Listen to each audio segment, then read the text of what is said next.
Hi, I'm Zibby Owens, and I am the host of this podcast, Moms Don't Have Time to Read Books.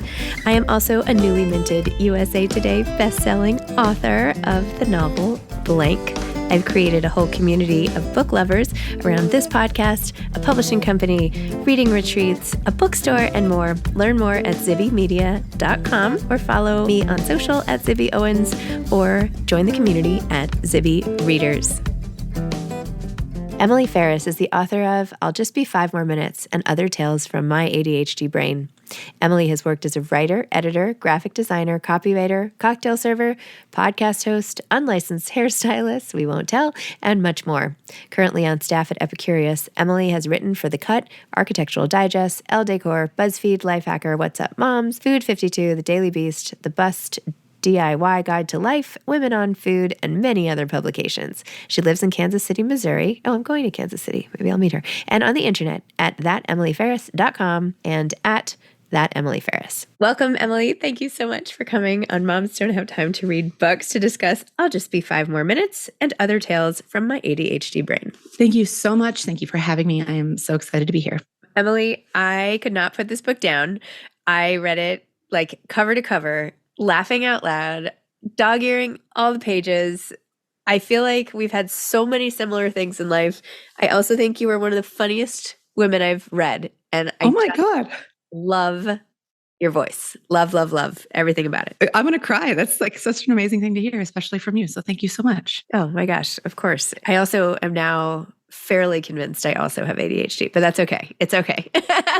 I'm hearing that kind of a lot from people in my circles, and it's not entirely surprising because the people in my circles are creative women who have their wear many hats, I would say, do lots of things, get lots of things done, have many interests, have lots of projects.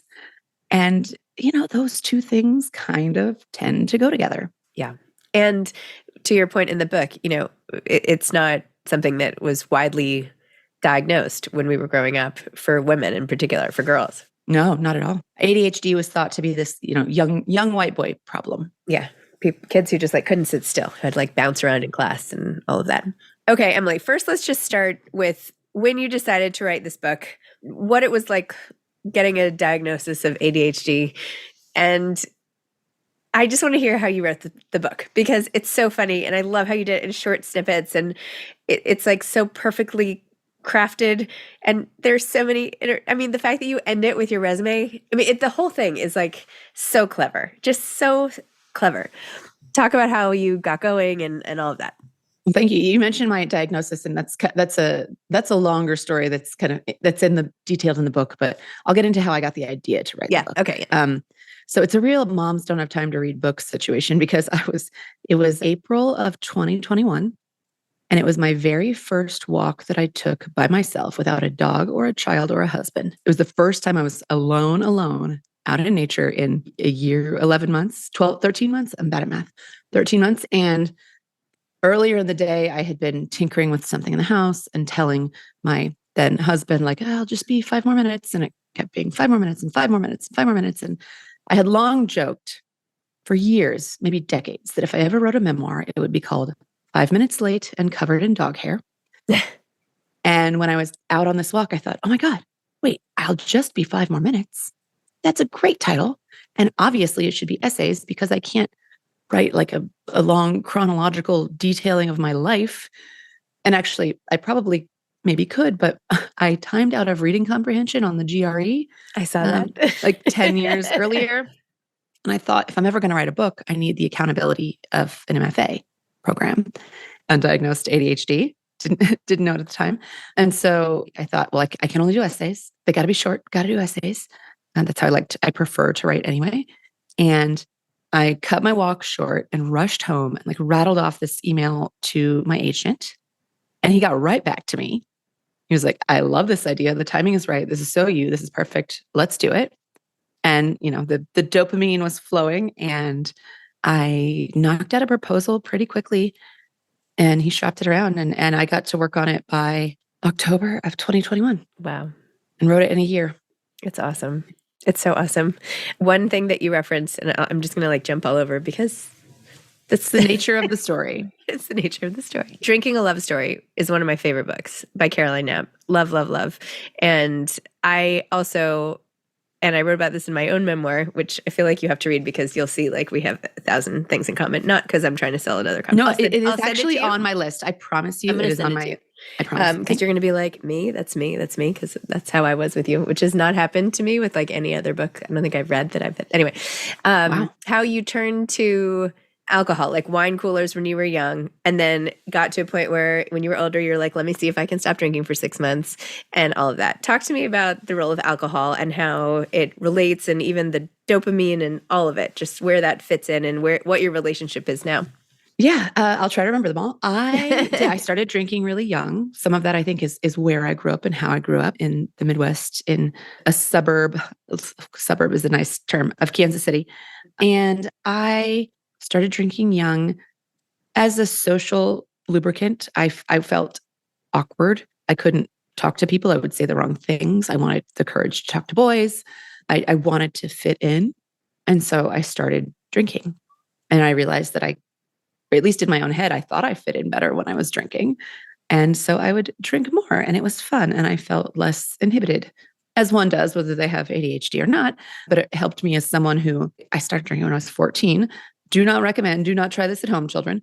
By then I knew that like I would say the wrong things or I was awkward or like I wasn't like the people in my school who had lots of friends and were really social and cool.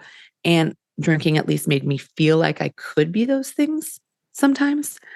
And I just kind of grew up thinking that like alcohol was how I could be social.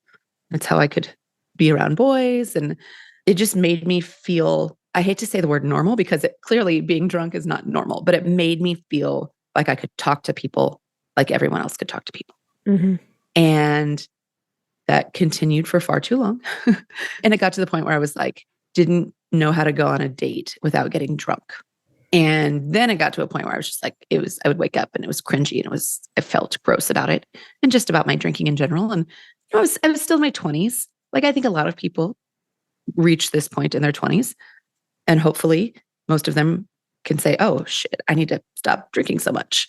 And so I did. I said, I'm going to take a 6 month to a year long break and just to see if I can, because I didn't know if I could. I was like, am I an alcoholic? I don't know.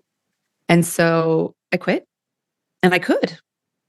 And I just found something else. I started running and I got really into frosted animal crackers, the kind with sprinkles and Diet Coke.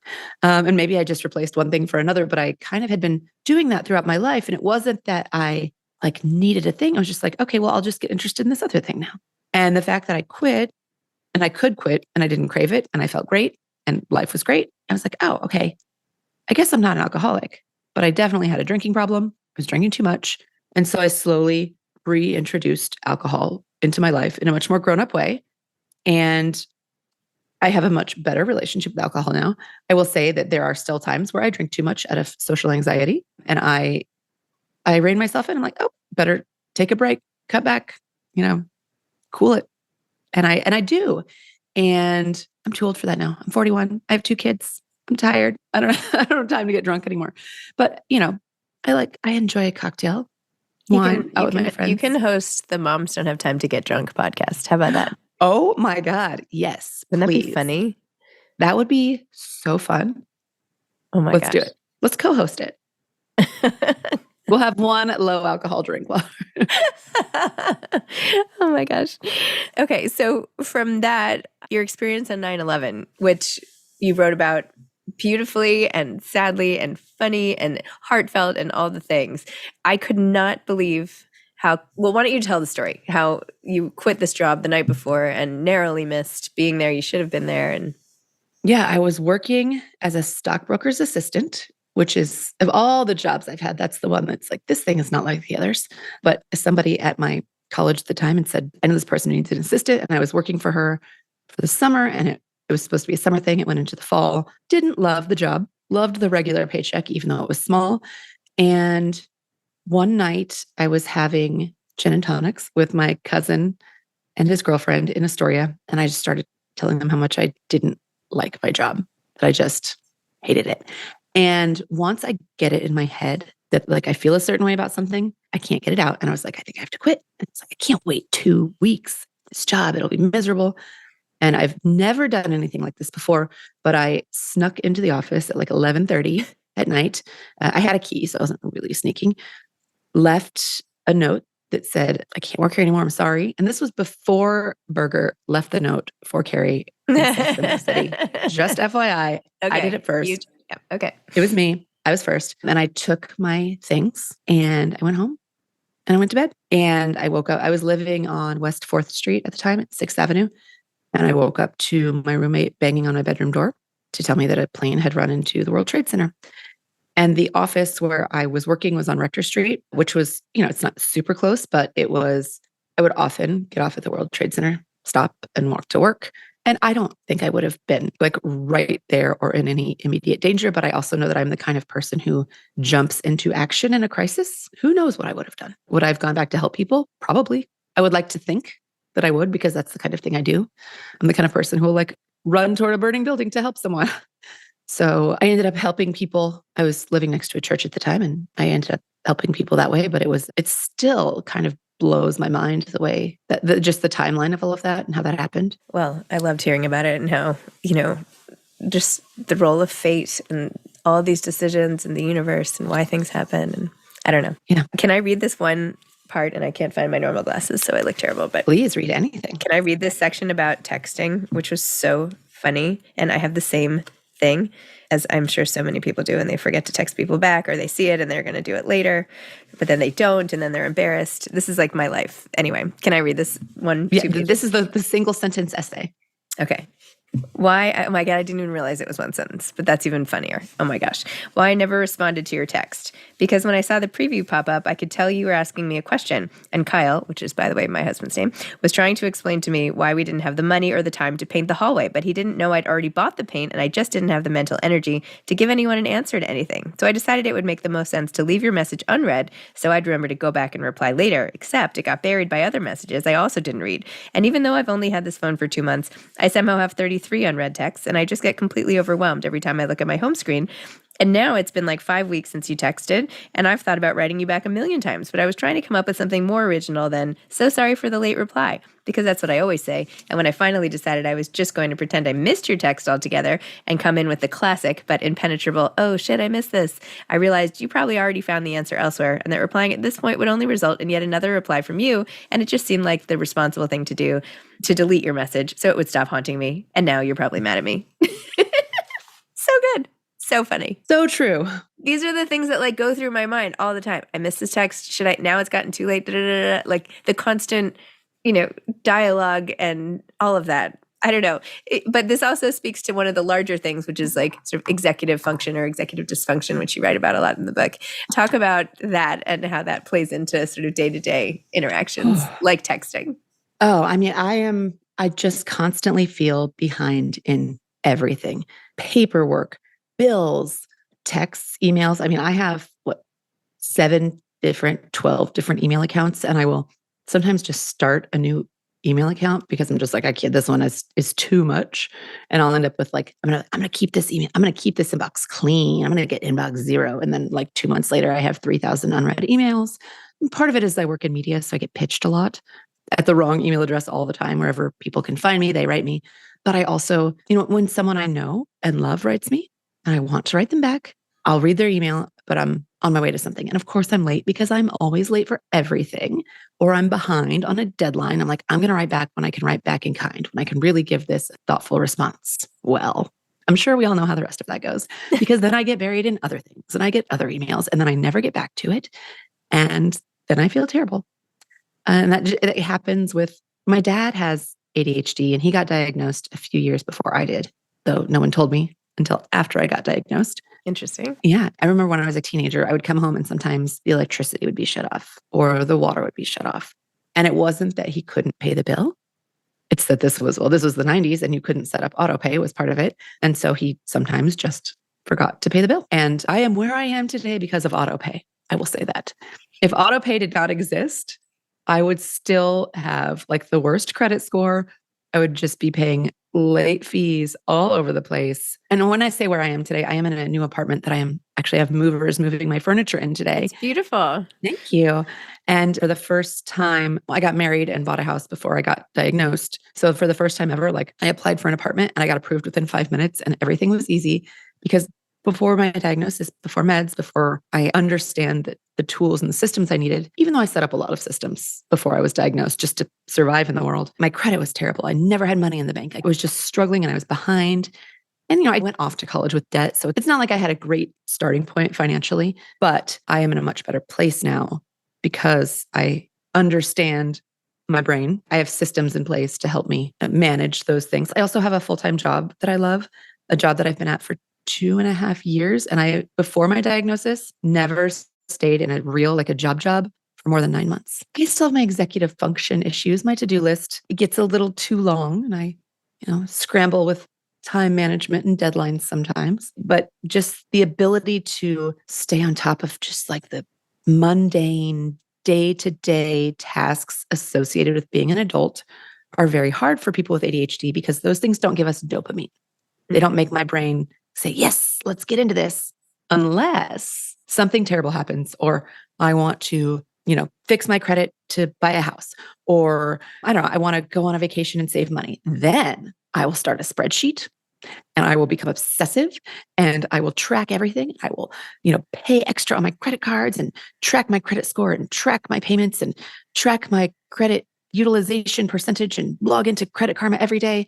But that's only if I'm like hyper focused on a goal. And when I'm not, it's impossible for me to focus on those things. That happens in relationships sometimes too. I've written pretty publicly about my marriage ending, and there are a lot of reasons that my marriage ended. Many, many reasons. One is that my husband and I weren't like really matched attachment style. He really wanted to spend a lot of time together and I value my alone time. And I had to, and I get hyper focused on projects. So a few years ago, I had to set calendar reminders to say, check in with Kyle, call Kyle, tell Kyle you love him. Because I would get so hyper focused on things that were exciting to me that I wouldn't always check in my marriage. And he took that as she doesn't love me. And that created a lot of problems. And so executive function can really affect more than just bills and calendars and texts. It really is even texts, right? Like I don't text my friends back. Do they think I hate them? I don't hate them. I love you, friends. If you're listening, I just couldn't reply to your text. It was a very rambly early morning answer for you, Zibby. I loved it. I just want to sit and listen to you. Like I want the book to continue in my head direct with you. You can go listen to the audiobook now. Okay, great. Perfect. I loved your ideas of systems because like you, and I'm sorry that I feel like I'm using, it's like too personal. I'm like, this is something I need because I'm constantly always just like a minute or two late for everything all day. And I'm always like just a little behind. And then I forget things all the time. And I'm like, anyway, like that's all day, every day. I mean, I'm not usually like too late. I rescue it. But I've always thought like, even with the alarms, like you said, you set multiple alarms and you have it going off. So tell me your strategies for not being late. What are some of those? They don't always work. But one thing that does work that I found, it's like the only thing that really works for me. So I do set multiple alarms. I have an alarm on my phone, on my calendar, and there are like notifications on those. I also have Google Home devices. I even have one next to my bed, like a Nest. So I have it set an alarm for me. And then I set an alarm on my phone. For every like... No, just for getting up in the morning. Okay. But then for events, I do have a calendar reminder. So I have it send me an email a day ahead, give me a notification in the morning, give me a notification 30 to 10 minutes before, depending on the event. Then it buzzes on my watch. So it goes on my phone, my computer, my watch. My Apple Watch, I will say, has changed my life. I've never been a watch person, but having I even have my watch face set to tell me my next thing. Like I see on my wrist what my next thing is and what time it is. The only thing though that has really, really, really helped me be on time to things, and it doesn't work for everything, but when I schedule an appointment, and I can't do this all the time because then I would know, but when I schedule a dentist appointment 6 months out, or my psychiatry appointment 3 months out because I have to see my psychiatrist every 3 months to get my meds refilled, or I schedule something kind of important, when I put it on my calendar, I put it on my calendar for 15 to 20 minutes earlier than it actually starts. But I can't do that every time because if I did, then I would know. I'd be like, oh, I lied to myself. Mm-hmm. But I do it just enough and usually for more important things, so that I don't catch on. And I question, like, I don't even know if I lied to myself or not. So I better be on time. Like I work toward that earlier time to get there. And, people have said to me over the years, if you cared, you'd be on time. You can be on time. You don't want to be on time. I hate being late. It stresses me out so much. I hate it so much. It's not the good kind of dopamine. It's like, I get stressed out. I get flustered. I don't want to show up anywhere flustered. That's not a good look for me. I'm already like a hot mess sometimes. So there's something called time blindness. And that is the theme of the title. I'll just be 5 more minutes. And the titular essay toward the end of the book. People with ADHD have a really hard time perceiving the passage of time. And so we think, oh, I can get ready in an hour. I can do this. I got this. And we don't got this. But the same thing happens when we give ourselves 2 hours. Like there's just something like, I'm like, oh, I have 2 hours. Well, now I can do my hair. Or like I wasn't going to wash my hair, but I have 2 hours. So now I'm going to wash my hair. But then I forget that I have really thick hair and it takes me like way too long to blow dry my hair. And then I have to style my hair. And then if my kid needs something or my dog gets out or like the phone rings, not that I answer it, but if somebody I feel like I need to answer it, like any little thing can just throw us completely off. And it's just really hard. I wish that I had a really great, succinct explanation, but it's really hard to perceive the passage of time. And no matter what I do, it's like no matter how much time I give myself, I'm going to be late. I see these memes on social media about like the worst thing for a person with ADHD is a middle of the day appointment. Like I was teasing you before we started recording, this is very early and I'm not a morning person, but an early morning, something is actually very good for me. Because if I have something like an important appointment at noon or 1 or 2, my whole day is gone because I'm just like hyper focused on like, okay, I have this appointment. I can't do anything else. I can't focus on work. I can't do laundry. Like I have to focus on getting to this appointment. And even if my brain is like completely focused on just getting to this midday appointment, I might still be late. What is your advice if someone is married to somebody like that? Or like you're in a relationship, right? Yes. I would say, number 1, the most important thing is do not take it personally.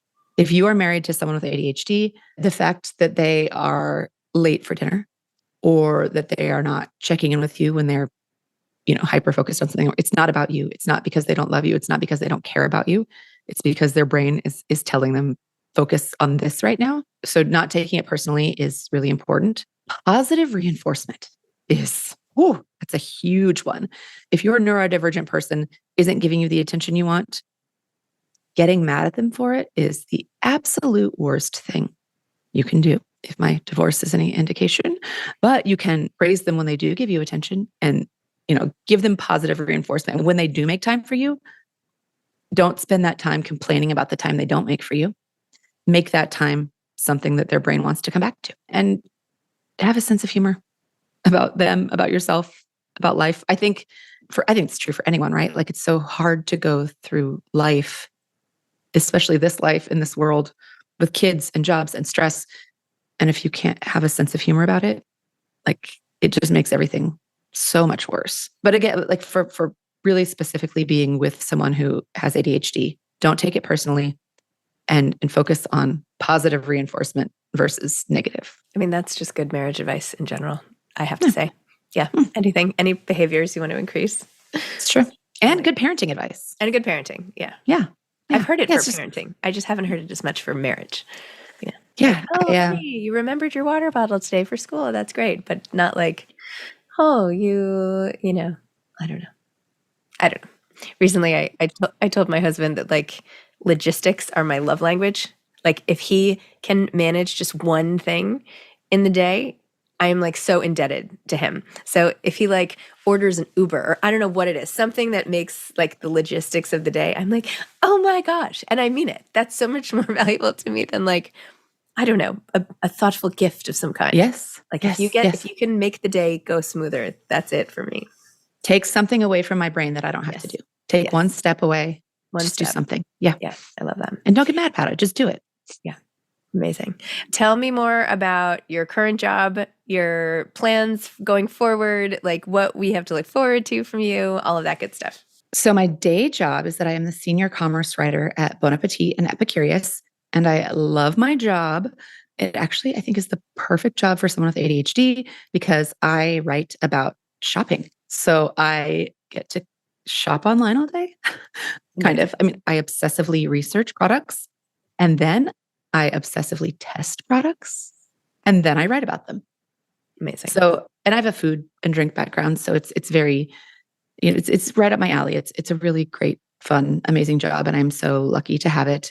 And project wise, right now I'm going to focus on writing more personal essays. I talked to my agent recently about, book projects. And the dopamine is flowing from a book and I'm like kind of excited to write another book. But given this stage of life, I'm in some major life transitions. I don't feel like I have enough distance from them right now to commit to a book about them. But I am in a place in my life right now where I can write some essays. I have a lot to say about a lot of things. I'm very excited about this new home, my divorce pad. Before I told my husband I wanted a divorce, I started writing an essay called like Women Don't Want to Live with Men Anymore. And I was like, oh, I can't write this because then my husband will divorce me. But now that I'm divorced, or I'm not officially divorced, now that I'm getting a divorce, I could write that essay. And I have a lot of things I want to say. And I think essay is a very good format for me because I do like the short form and it's very personal. I think I'm going to stick with that for a while. And then, I think the next book, I hope that the idea comes to me like the last one did. Like I'm out on a walk and I'm like, oh, that's the book. And then I will go and rattle another email off to my agent and he'll say, yes, this is the book. And I hope that's what happens. I imagine it would be essays again. We'll see. Who knows? Amazing. Well, I am a huge fan. I will read everything you do. Where's the best place? Where do you write for the most? Where should people find your stuff? Well, so by day, Epicurious and Bon Appetit. I also have a Substack that I am really, really behind in, but it's that emilyfarris.substack.com. And Farris is Farris. I don't want to spell it with an E. And if you want, since I mentioned my divorce, I have an essay about my divorce as it relates to the publication of my book at Cup of Joe. So there are places to find me on the internet. Perfect. Amazing. Well, Emily, congratulations. And thank you. I really am so rooting for you. Thank you so much. Thank you for having me. My pleasure. Have a great day. You too. Thanks for listening to Moms Don't Have Time to Read Books. If you love it, please leave a review and follow us on social at Zibby Owens and at Zibby Readers.